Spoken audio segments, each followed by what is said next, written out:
Hello, class. We will be reading our third poem of this unit, which is titled All Watched Over by Machines of Loving Grace. And this was published in 1967. This was written by Richard Brautigan. As always, we will start with just reading the poem first before getting into the actual annotations. So please follow along with me as I read. I like to think, and the sooner the better, of a cybernetic meadow where mammals and computers live together in mutually programming harmony, like pure water touching clear sky. I like to think, right now please, of a cybernetic forest filled with pines and electronics, where deer stroll peacefully past computers as if they were flowers with spinning blossoms. I like to think, it has to be, of a cybernetic ecology where we are free of our labors and joined back to nature, return to our mammal brothers and sisters, and all watched over by machines of loving grace. So we're going to go over this stanza by stanza, and then we're going to kind of see like what kind of literary devices that we're noticing here, and what some of the takeaway meanings could be. So, I like to think, and the sooner the better, of a cybernetic meadow where mammals and computers live together in mutually programming harmony. I don't know why, but this really reminds me of the last Airbender Avatar vibes, especially because I've been rewatching the whole season as we've been in shelter in place. And so, if I were to summarize this stanza, I get the sense that there is a desire. There is this desire for animals and computers to coexist in harmony. And also that, in a way, animals be controlled by computers. So you'll notice that here there is an anaphora. And so we see the anaphora in the beginning of each stanza. I like to think, I like to think, I like to think.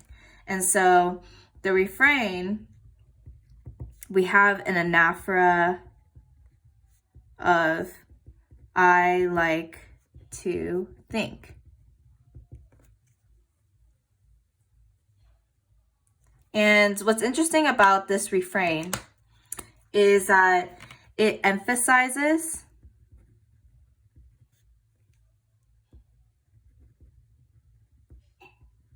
the progression of emotion. It starts to become more urgent or desperate. And when we look at the title, there's two, connotations that we could take away just from reading the title before reading the rest of the poem.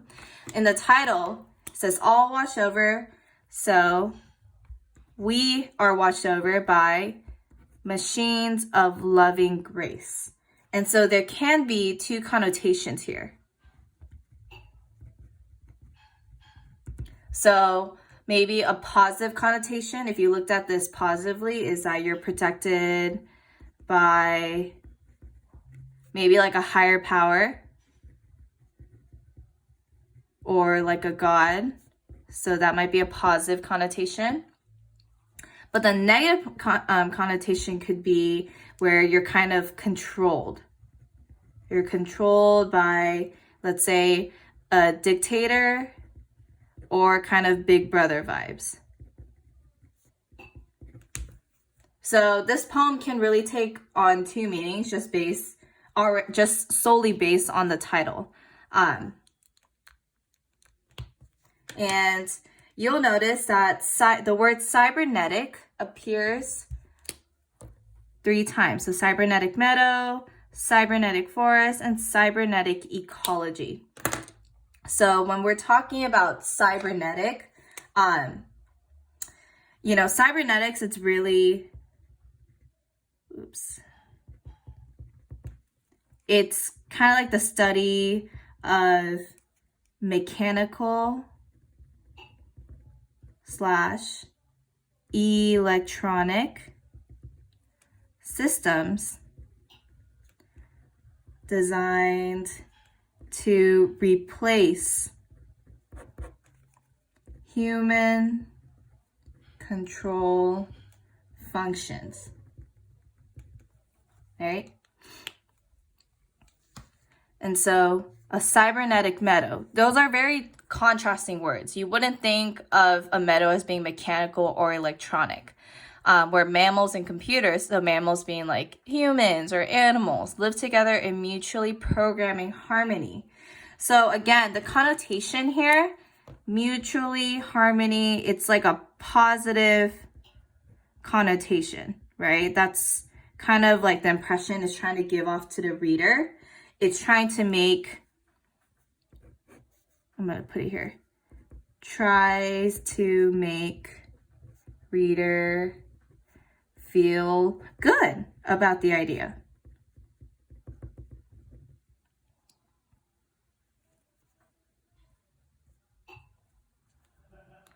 And there's a simile here. It's a very interesting simile where it says, hold on, let me grab another pen. This simile, like pure water touching clear sky. So this simile is suggesting that, like, you know, mammals and computers, you know, they can't be separated because water and horizon cannot be separated as well. So the simile suggests animals and computers can't be separated because water and horizon. So water and then the horizon, the sky, can't be separate. Okay, so there's just like a lot happening here, right? So let's move on to this second stanza. Let's see, okay. So in the second stanza, it says, I like to think, right now please, of a cybernetic forest filled with pines and electronics where deer stroll peacefully past computers as if they were flowers with spinning blossoms. And so here, the general sense is we can gauge, let's see where my black pen goes. Okay, there is this desire for computers.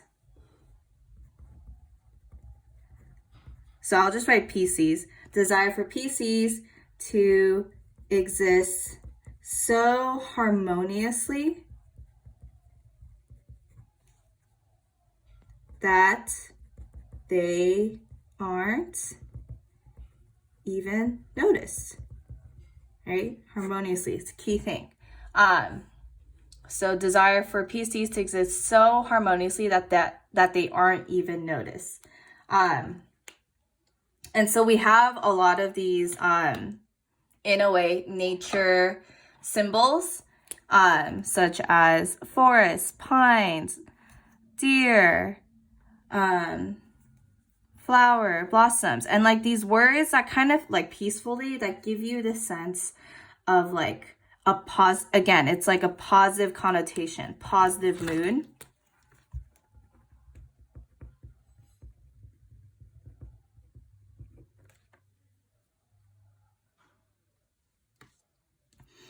And then at the end, we have another simile where deer stroll peacefully past computers. Like the writer is saying like, oh, how nice it would be if like we could coexist to the point where deers just don't even notice computers, like when they're out in the forest, because computers have become natural in like that environment. And so with the simile, we have as if they were flowers with spinning blossoms. By comparing, in the simile, by comparing computers to flowers, suggests that computers in nature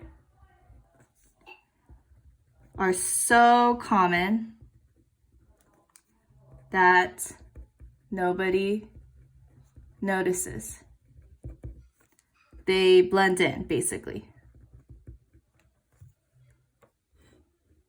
Okay, yeah. So one thing that I do want to like highlight or exemplify is that the tone, I'm gonna write this like in the corner here. The tone, so the tone does not match the mood. So again, tone comes from the writer, and then mood comes from the reader. Okay, and we see that, you know, in the midst of all this like flowery, nature-esque language, you know, there is going to be a shift in the tone, and we see that in the third stanza, where it says, "I'd like to think it has to be of a cybernetic ecology where we are free of our labors and joined back to nature, return to our mammal brothers and sisters, and all watched over by machines of loving grace." So in this third stanza, there is a mood shift, right? So mood, like in the reader. So as we're reading, it's like, oh, this sounds maybe not that bad. But then there's a shift here in the reader. And basically in the stanza, there is this desire for humans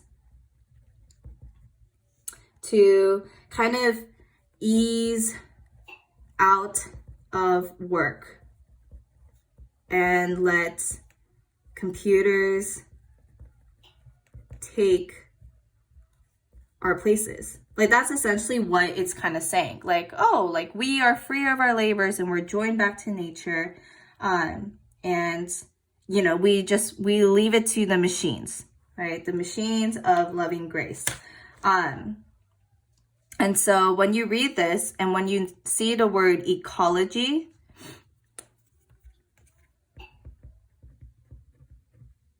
it's a science concerned with interrelationships. Sorry, you can't see that. It's a science concerned with interrelationships between organisms and their environments. Okay? And we're going to look again at the connotation, because the connotation is very important, because it's kind of like the connotation of the words kind of drive how we feel, right? So like at the first stanza where it says, you know, live together, mutually, harmony, pure, water, clear, you know, forest, pines, deer, peacefully, flowers, blossoms. We see the words like free, joined, nature, returned. And then we see mammal. And so here you start to see a shift in how these connotations kind of make you feel, right? Because when you hear the word free, generally free has, you know, a positive connotation, right? But then when you think about what they're saying, you know, but without labor, what's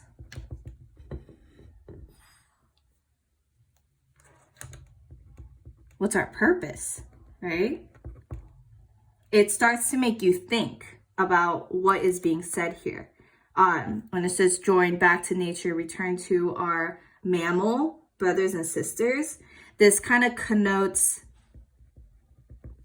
that man, so human, is nothing but a primitive animal. Kind of implying like we shouldn't have evolved, you know, we shouldn't have evolved and created technology. We should have just stayed in our place with our brothers and sisters in nature, right? And the mammal is also acting as kind of like this metaphor. It compares humans to animals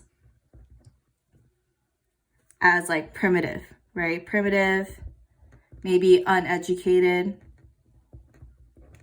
and thereby makes computers superior.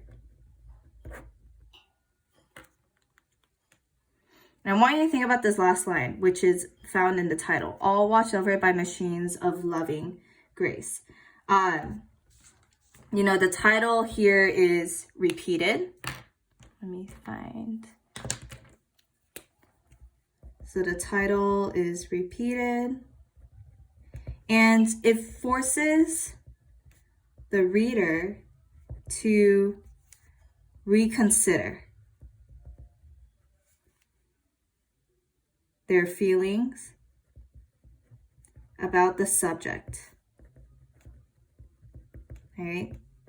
It kind of changes our mood to something eerie. Right? And there's also a use of personification in this specific title, Machines of Loving Grace. The personification, it follows this stripping of humanity and gives humans, or it gives human traits to computers.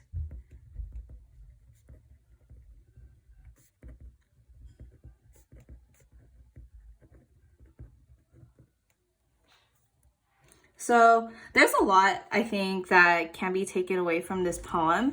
One of the greatest things that this poem does a really good job at is really changing our, like, the progression of our mood, right? Our mood shifts as we read it. It goes through changes, and it kind of makes you rethink what this poem is like saying, essentially. And, you know, one of the takeaways from this poem could be that, let's see, let me write. Maybe potential takeaway is that maybe we should be wary of an over reliance on technology, because it blends into people and their lives so well that we don't notice the loss of human identity. The reason I say this is because, you know, like we have the technology where people can make fake videos of celebrities. They can manufacture faces and create like fake tapes of them. Even with COVID-19, with like the shelter in place,